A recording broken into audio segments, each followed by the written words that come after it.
Last night, it was round two of the Republican presidential debate, and many of the presidential hopefuls were outspoken about Iran and foreign policy. We don't get along with China.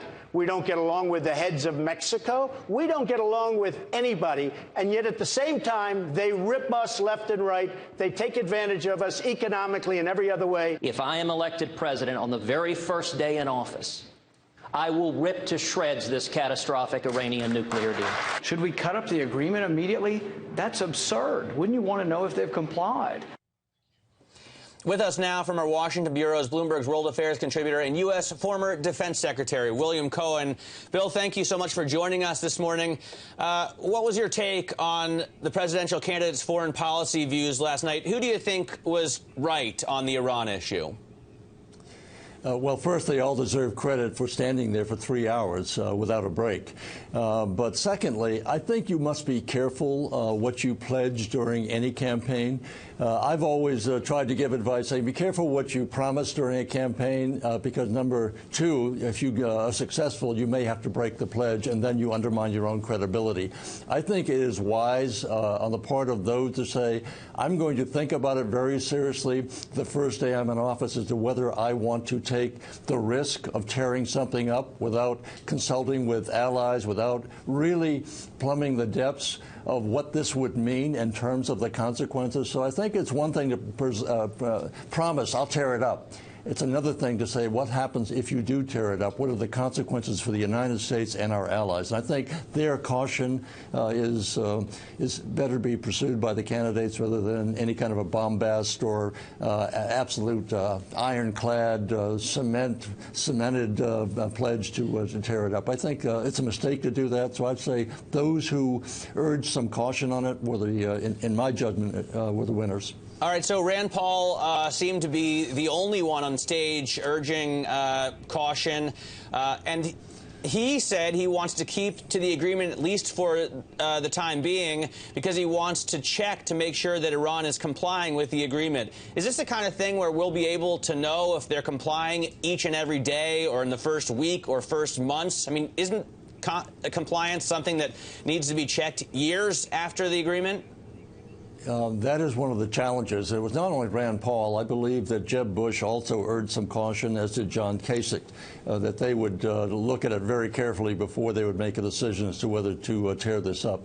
But yes, I think initially there will be an effort on the part of Iran, assuming that it votes to confirm this deal, and that is something that is now being debated within Iran itself. But assuming that it goes forward with this agreement, I think we have to be very careful. In the beginning, they're likely to comply. As time goes on, the compliance will be less intense on their part, and they may seek to circumvent it. So it's going to require more intensive effort on the part of the international inspectors, and that's going to be tough to sustain. And that's why I think the focus ought to be at this particular point, what can we do now to really shore up the capability of Saudi Arabia, UAE, Qatar, and the others, especially Israel, to make sure that they are much more secure than they are today to prevent Iran from using their new power to present a threat to them. So I think the focus has to be on the inspections, but also what we can do right now to bolster the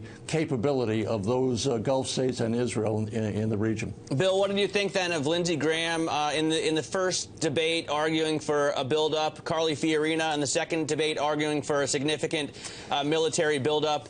Have we let our defense forces down? Well, let me say this. I think it's embarrassing that this country would be faced with another government shutdown. That sends a signal to the world that we're not a serious country. To the extent that we would once again shut the government of the United States down doesn't send a signal of strength or that we're providing leadership, number one. Number two, I think Congress, it's embarrassing that Congress doesn't have a budget. So all of this talk about we're going to do this with Iran, we're going to confront China, we're going to confront Russia. They take a look at, you don't have a budget.